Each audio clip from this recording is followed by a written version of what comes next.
नमस्कार। सोचिए, एक ही रिंग में दो हैवीवेट चैंपियंस। मजा तो आएगा ही। आज हम बात करने वाले हैं ऐसे ही एक जबरदस्त मुकाबले की। एक तरफ है एचडीएफसी फ्लेक्सी कैप और दूसरी तरफ है ICICI prudential flexi cap fund. देखते हैं इस टक्कर में क्या होता है। तो सवाल बिल्कुल सीधा सा है ना? दो इतने बड़े खिलाड़ी एक ही कैटेगरी में, तो भाई बाजी कौन मारेगा? परफॉर्मेंस के मैदान में कौन टिकेगा और कौन गिरेगा? चलिए आज इसी का जवाब ढूंढते हैं मिलकर। ऑलराइट, तो अब मुकाबले में थोड़ा और अंदर घुसते हैं। किसी भी फाइट से पहले दोनों फाइटर्स का टेल ऑफ द टेप देखा जाता है ना? तो चलिए, हम भी इन दोनों फंड्स के बेसिक आंकड़ों पर एक नजर डालते हैं। और ये देखिए, रिंग के एक कोने में है एचडीएफसी फ्लेक्सी कैप और इसका साइज, बाप रे, लगभग 97,450 करोड़ रुपए का एयूएम। मतलब साइज के मामले में तो ये अपनी कैटेगरी का अनडिस्प्यूटेड हैवीवेट चैंपियन है। और अब रिंग के दूसरे कोने में challenger ICICI prudential flexi cap. AUM है करीब 20,135 करोड़ रुपए। हाँ, साइज में एचडीएफसी से काफी कम है, लेकिन इसको कम आंकने की गलती मत कीजिएगा। ये एक बहुत ही तगड़ा दावेदार है। तो चलिए अब इन दोनों का पूरा score card side by side देखते हैं। एयूएम में तो जैसा हमने देखा है एचडीएफसी साफ साफ आगे है। और देखिए, 3 साल के रिटर्न में भी एचडीएफसी का पंच ज्यादा जोरदार लगा है। और ये शार्प रेशियो, ये बहुत जरूरी है। एचडीएफसी का 1.44 है, मतलब ये कम रिस्क लेकर ज्यादा अच्छा रिटर्न दे रहा है। ओके, तो आंकड़े तो अपनी जगह है, पर असली खेल तो स्ट्रैटेजी का है। चलिए अब अगले राउंड में चलते हैं और इनके गेम प्लान को समझते हैं। ये फंड्स आखिर पैसा लगाते कैसे हैं? इनकी असली ताकत कहां छुपी है? तो ये रहा एचडीएफसी का गेम प्लान। इनका सबसे बड़ा दाव है फाइनेंशियल सेक्टर पर, मतलब बैंक और फाइनेंस कंपनियां। अपने पोर्टफोलियो का 34% से भी ज्यादा हिस्सा इन्होंने यहीं लगा रखा है। जाहिर है ये इनकी स्ट्रैटेजी का सबसे मजबूत पिलर है। और अब देखिए आईसीआईसीआई को। इनकी कहानी बिल्कुल अलग है।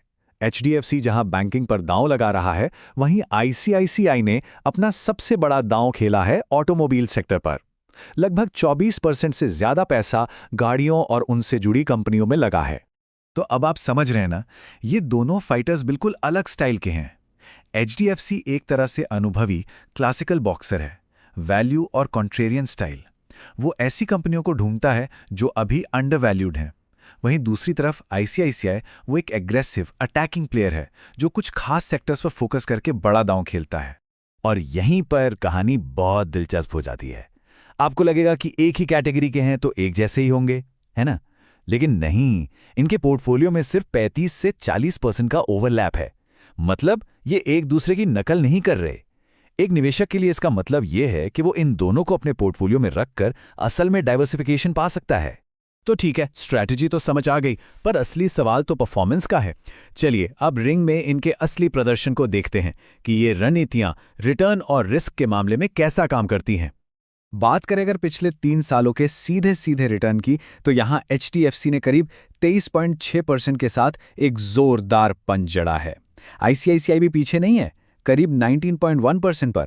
लेकिन इस राउंड में एचडीएफसी साफ तौर पर आगे निकल गया है। लेकिन रुकिए, रिटर्न ही सब कुछ नहीं होता, रिस्क को भी तो देखना पड़ेगा।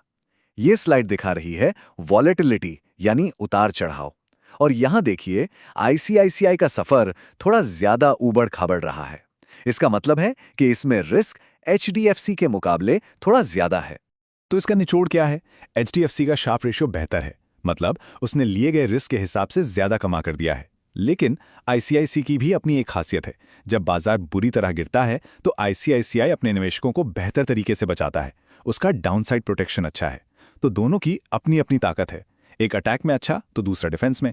तो अब हम आ गए हैं फाइनल राउंड में, फैसले की घड़ी। लेकिन यहां कोई एक क्लियर विनर घोषित करना मुश्किल है। सच तो यह है कि असली विनर इस बात पर निर्भर करता है कि कोई निवेशक क्या चाहता है, उसकी अपनी स्ट्रैटेजी क्या है। और यही है इस पूरे विश्लेषण का सबसे बड़ा टेकअवे। देखिए, अगर एक ऐसा फंड चाहिए जिसका ट्रैक रिकॉर्ड बहुत मजबूत हो, जो बैंकिंग और एनर्जी जैसे सेक्टर्स का पुराना खिलाड़ी हो, तो एचडीएफसी एक अच्छा विकल्प हो सकता है।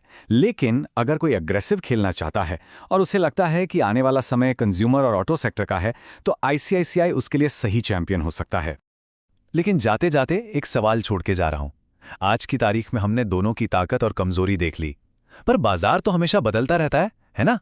तो क्या पता कल जब बाजार का रुख बदले तो इस मुकाबले का विनर भी बदल जाए। इस पर जरूर सोचिएगा।